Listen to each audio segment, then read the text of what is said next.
Okay, I'm going to show you how I pack multiple records in one shot here. I got this ordered the other night for multiple records on Discogs, and I'm going to prepare the records as they need to go out. This one's sealed, so I'm going to stack them up here. And these records have decent plain sleeves, so I'm not going to put new sleeves in the package, but you can if you want to. I'm using my cardboard here that I get from the boxes at Walmart. I make them. You can get 4 of these pads, 14 by 14 by 12. They're the efficient boxes, the economy boxes.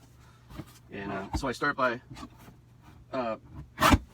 trimming the box clean on one edge and then cutting it at 12.5 inches on the other. I'm going to make sure that they're all tilted up in this direction. Now they're all outside of their sleeves with the exception of a Bronski Beat, which is sealed. Now what I do is I pull the tab up at the end here.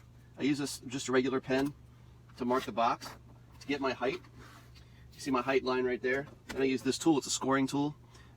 Use it to perforate the cardboard. And then I basically cut a line to make a side of a box.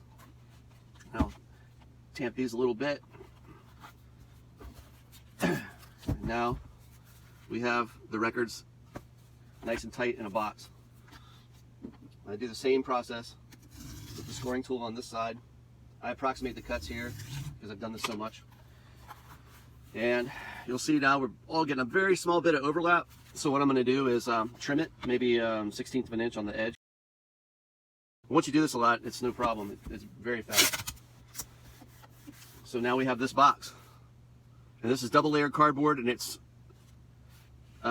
continuous on all sides. Now, I measure this from here to here. I see that we got about 12.75 inches, 12.75 inches maybe. So I take another sheet of cardboard that I've already cut from a box.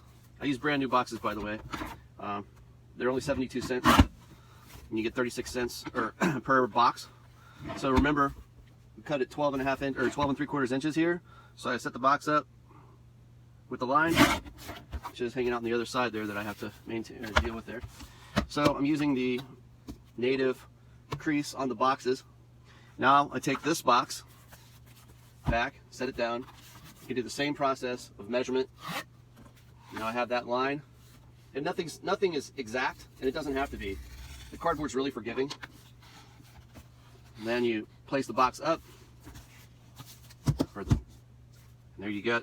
Now you have a nice box edge. Now you could tape it here if you want, but anymore I just go ahead and continue on my scoring method here. Make it another box edge, and then there we go. So now I use my tape. I bought this tape dispenser at Walmart long ago. I don't know if they have them anymore. You can find them online though. They're very handy. This is just a regular packing tape from Duck. Comes from Walmart. And then this is a 3-inch tape dispenser with tan packaging tape you can get online. So I tape it one way, this way, then I flip it over, and I tape it another way here, all the way across the end of the box, like so. Then I fold the ends in with the index fingers, and then seal it shut. So now we've got a sealed edge here, and I'm going to do the same with this method here, pulling the tape. Once you do it several times, you get really good at it, and you don't even have to think about cutting or measuring the tape at all. You just get used to it.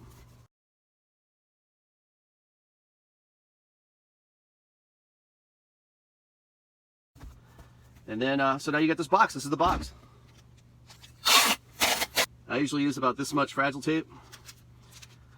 I'm not sure exactly how long it is, but it's enough to go across a box of LPs. And there it is. Now we got a standard, nice presentation for a box. I've got the shipping label that I'm going to attach here. This is just printed on standard paper. cut it, trim it. Now the nice thing about using pirateship.com is that it imports your data from Discogs or eBay or wherever. I just use it for Discogs because it's simpler than using Discogs as mailers or label service, but it includes the information from the order so that you don't get mixed up. It's really nice. But I cut it off just because in case somebody were to see it in the mail and knew what it was in there, maybe they might want to steal it. I don't know, I've never had that happen. But so put the label on here. I just estimated the weight at 2 pounds.